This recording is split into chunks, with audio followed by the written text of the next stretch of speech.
చాలా చాలా బాగుంటుంది. బ్యాచిలర్స్ కూడా ఈజీగా చేసుకునే ప్రాసెస్ అనమాట. టేస్ట్ అయితే భలే ఉంటుంది, భలే ఉంటుందండి. ఆంధ్ర స్పెషల్ అని చెప్పొచ్చు, అంత బాగుంటుంది.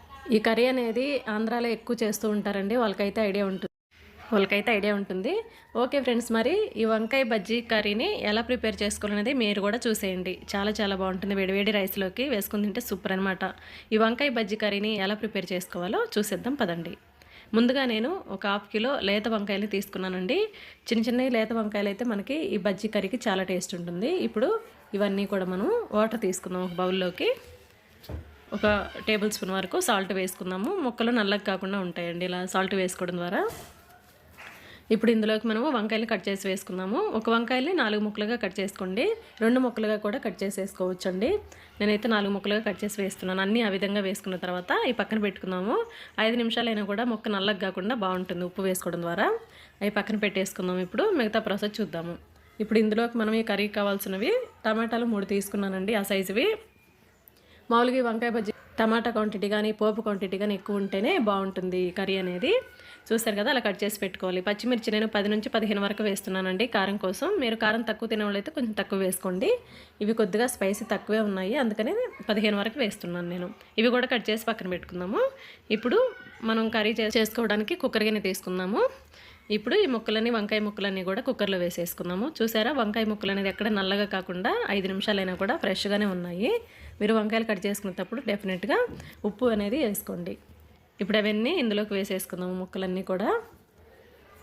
నెక్స్ట్ మనం కట్ చేసుకున్న టమాటాని కూడా వేసేద్దాము. మాకైతే చాలా చాలా ఇష్టం అండి ఈ కర్రీ. అలాగే పచ్చిమిర్చి కూడా వేసుకుందాము. పచ్చిమిర్చి వేసిన తర్వాత నిమ్మకాయ సైజ్ అంతా చింతపండును కూడా కడిగి శుభ్రం చేసి వేసేద్దాము, పులుపు కోసం అనమాట. టమాటాలు వేసాం కదా, చూసి వేసుకోండి పులుపు కోసం. అలాగే ఒక 1/2 టీ స్పూన్ పసుపు వేసుకుందాము. వాటర్ అండి ఎక్కువ వాటర్ వేయకూడదు. ఒక మీడియం చిన్న సైజు గ్లాస్ నిండుగా వేసుకుంటే సరిపోతుంది. అందులోనే వాటర్ అనేది ఊరుతాయి అనమాట. టమాటా ఇవన్నీ వేసాం కదా, ఇవన్నీ వేసేసుకుని వాటర్ ఒక 2 విజిల్లు వచ్చే వరకు చాలండి. 3వ విజిల్కి వద్దు, మెత్తగా అయిపోతుంది. 2 విజిల్లు వచ్చిన తర్వాత ఆవిరికే మనకి ఉడికిపోతాయి అనమాట. చూద్దామండి, ఆవిరంతా పైగా చూపిస్తున్నాను మీకు.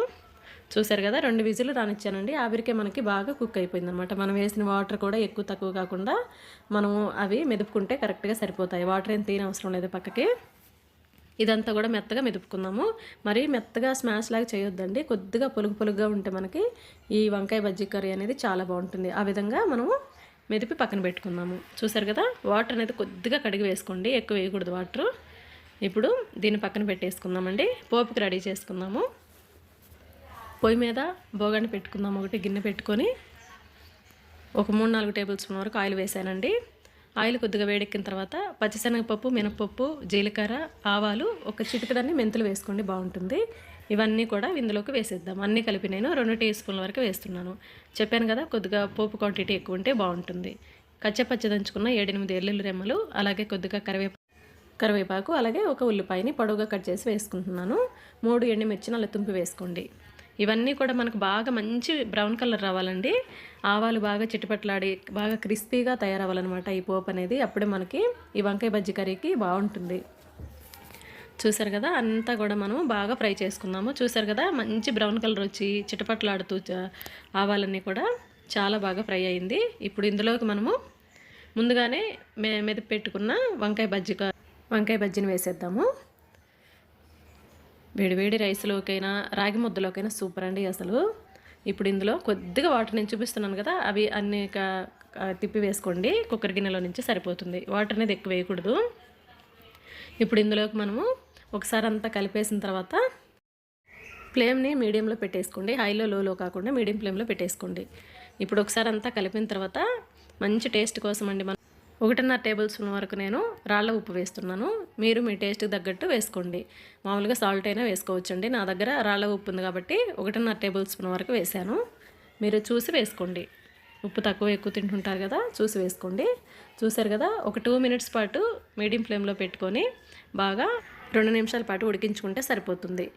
చూసారు కదా ఫ్రెండ్స్, వేడివేడి రైస్లోకైనా రాగి ముద్దలోకైనా సూపర్ టేస్ట్ అనమాట. అసలు అదిరిపోతుంది. ఒక్కసారి ఆంధ్ర స్పెషల్ని వంకాయ బజ్జీ కర్రీని ట్రై చేయండి మీరు కూడా. అంతే ఫ్రెండ్స్, ఇప్పుడు స్టవ్ ఆఫ్ చేసుకొని సర్వ్ అవుట్ చేసుకోవడమేను. చూసారు కదా ఫ్రెండ్స్, ఈ వీడియో నచ్చినట్టయితే ఒక లైక్ చేయండి, షేర్ చేయండి, సబ్స్క్రైబ్ చేసుకోండి. ఇలాంటి మంచి వీడియోస్ సింపుల్ రెసిపీస్ తోటి మీ ముందుకు వస్తుంటాను. ఓకే ఫ్రెండ్స్, మరి bye. Thank you for watching.